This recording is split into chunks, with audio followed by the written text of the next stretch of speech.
આજે તારીખ 17/2/2024 શનિવાર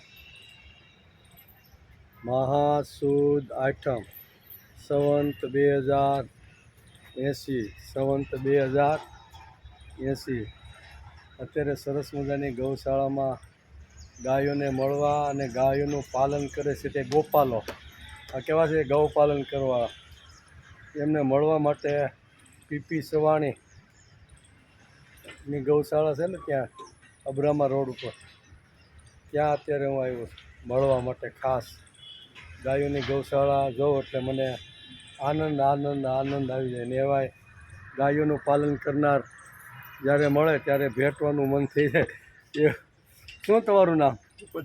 ભૂપતભાઈ તમે શું કરો? હા, ગાયોને નિરણ નાખવાની, સારો નાખવાનો, પાણી પાવાનો, દૂધ કાઢવાનો. વાહ, કયું ગામ તમારું? ઝરખિયા. હા બરોબર, ટોડાની આમે બરોબર ને. અહીં કેટલા સમયથી તમે છો? 7-8 મહિનાથી. કેટલી ગાયો છે? 81 ગાય છે બરોબર.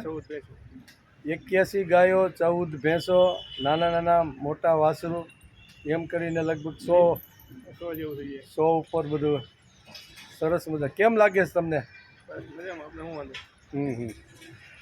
કાલે હું ગૌ વિશે જ્યારે વાંચતો હતો ને ત્યારે દિલીપ રાજા થઈ ગયા સુદક્ષિણા રાણી.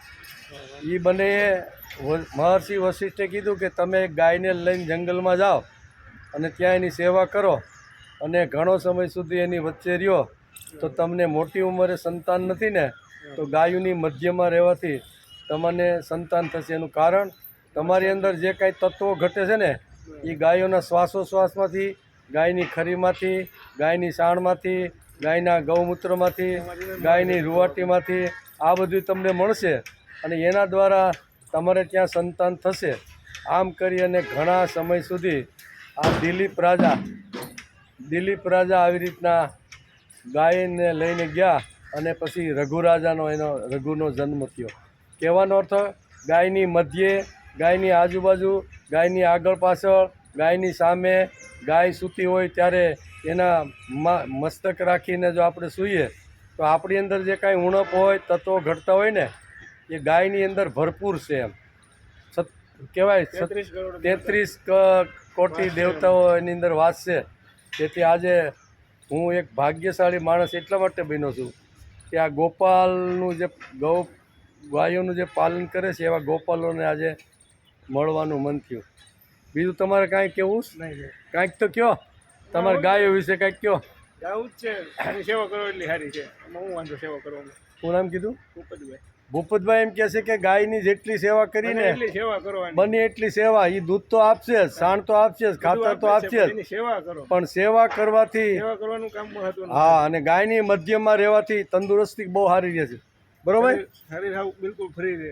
જો સાંભળો, ભૂપતભાઈ એમ કહે છે કે ગાયની મધ્યમાં રહેવાથી શરીર એકદમ તંદુરસ્ત, એકદમ સારું, એકદમ ફર્સ્ટ ક્લાસ રહેશે. કોઈ પ્રકારનો રોગ થતો નથી. ગાયોનું તાજું દૂધ, ગાયની સાથે સહવાસ કરવાથી ઘણા બધા મોટા ફાયદા તો થાય જ છે. એમ? હા. 20 વર્ષનો છું. શું નામ તમારું? મારું નામ અશ્વિન. અશ્વિનભાઈ એક સંદેશો આપને આપે છે. સરસ. ટ્રેક્ટર ઉપર બેઠા છે અને ટ્રેક્ટર ઉપર બેઠા કહે છે કે ગાયની મધ્યમાં રહેવાથી હું કીધું કોઈ પ્રકારનો રોગ ન આવે. હા, એ કે કોઈ પ્રકારનો રોગ ન આવે. એમ બધાના રોગ આવે પણ અમારે ન આવે. હા, કયો તમે કંઈક વધારે. અમારે બધા સમાજને રોગ આવે પણ માલધારી સમાજને રોગ ન આવે. એનું કારણ શું છે? ગાયોનું કામકાજ કરવાનું, ગાયોની સેવા કરવાની. હા, એટલે ગાયનું દૂધ ખાવાનું, ગાયની સેવા કરવાનું, ગાયનું દૂધ પીવાનું, ગાયોની વચ્ચે રહેવાનું. તેથી આ માલધારી ભાઈઓ એટલે ગૌપાલન ભાઈઓ, બંને ભાઈઓ એમ કહે છે ભૂપતભાઈની કે અમારા ઘરમાં કોઈ દી રોગ દાખલ થતો નથી, અમારે દવા લેવી પડતી નથી, અમારે આવી રીતનું તંદુરસ્ત શરીર અમારું રહે છે. અને એ તમે જોઈ રહ્યો છો, જો કેટલું મસ્ત અમારા ભૂપતભાઈ યુવાન છે, ફર્સ્ટ ક્લાસ. આમ લાગે કે યુવાની આમ ચળકળતી હોય ને, ચળકળતી યુવાની દેખે. એનું કારણ શું છે? ગાયનું દૂધ ને ગાયની મધ્યમાં રહે છે. સુંદર મજાના 100થી વધારે ગાયો